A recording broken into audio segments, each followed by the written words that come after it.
বৃদ্ধ বয়সে সন্তানের আশায় কেন নিজের সম্পদকে দাও কোরবানি? কেন দাও তার বলি? কেন তুমি নিজে সবল থাকো না? কেন অন্যের উপর হতে চাও নির্ভরশীল? তোমার সন্তান যে তোমাকে বৃদ্ধ বয়সে দেখবে, আছে কি তার প্রমাণ? দেখো না চারিদিকে চেয়ে কত না আছে বৃদ্ধাশ্রম। সেই বৃদ্ধ আশ্রমে পড়ে আছে তোমার মতো আমার মতো কত মানুষজন, যারা কিনা ভরসা করেছিল তার ছেলে মেয়েদের। আয়, বৃদ্ধ বয়সে আমার সন্তানেরা আমাকে দেখভাল করবে, অথচ দেখো তাদের খোঁজ নেবার মতো একজন মানুষ নেই।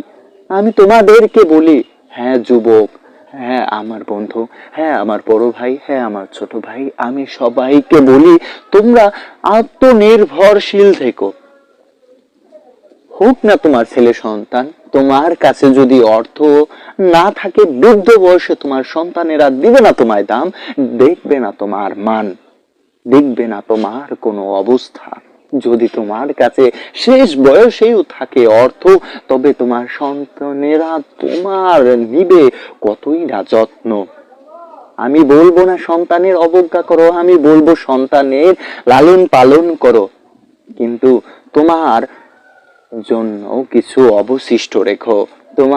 তুমি যে বেঁচে থাকবে, তোমার সন্তানেরা তোমার দেখভাল করবে, কি আছে তার প্রমাণ? রেখো তোমার নিজের মান, হাতে রেখো করি, ডুববে না তোমার মান।